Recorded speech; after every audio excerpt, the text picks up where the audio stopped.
Pat Riley likes to say in basketball there are two things. There's winning and there's misery. And this guy has caused more misery this season for opposing teams.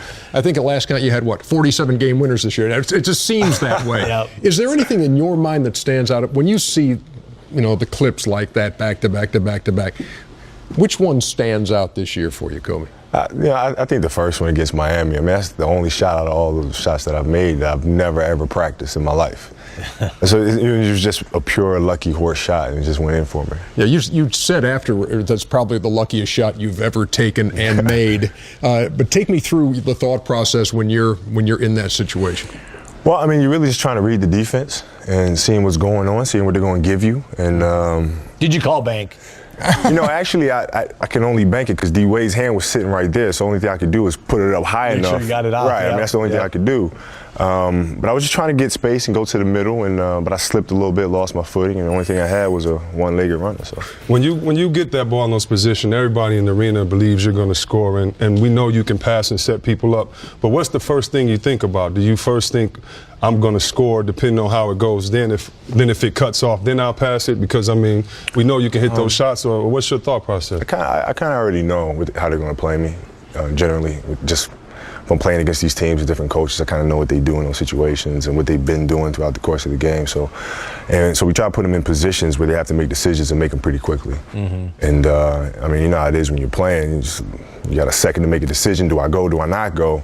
I mean, that's enough time for me to, bump, fade. You made some great shots, like the one over Boston when Ray Allen was on you. But what I really like to see is the out-of-bounds play that Phil drops up when he hits. As a matter of fact, here's the one over Ray. Now that was great defense by Ray. Ray's just depressed right now because you can't play any better defense than that. Yeah, by the way, that's great defense. But Ray's like depressed. Believe me, I've had a lot of those shots on me. Ball boys were too. I saw them. That's messed up. Because you just do this, the head goes down. You're like, man, that's the best I can do, coach. But I like to play when you play the split game with the guy taking out of bounds. You hit Paul Gasol and you get into that split game there. That puts a lot of pressure on the defense because you're running that flare screen on the weak side. So you kind of know you're going to be, for a second or two you're going to be manned up on that side because of the play. They're going to have to do something. Yeah. And we ran the same situation last year in the finals where teams paid a little too much attention to me. Now Derek's sitting there on the three-point line wide open. He knocks down a three.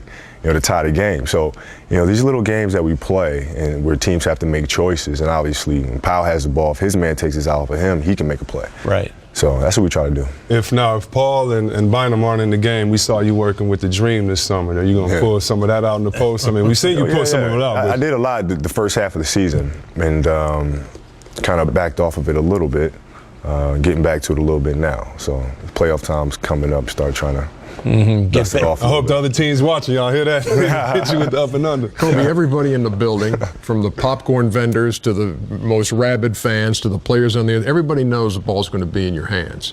Has there ever been a time in the huddle when Phil was like taking a page out of the old Hoosiers movie and say, Kobe, we're going to use you as a decoy. You're going to take the shot. Has that thought ever crossed anybody's mind? Have you watched the season this year? He did. What? He did, actually. Really? He did, actually. This was a couple years back, actually. We were playing in Denver, and he drew up the final shot for Kwame Brown. And he was reaching. No, he didn't. No, I remember that point of the season, too. He was trying to do something for early in the year. The ball slipped through his hands, and it wound up in my hands anyway. That's the way he designed it. He knew it was going to wind up in your hands still, as a matter of fact.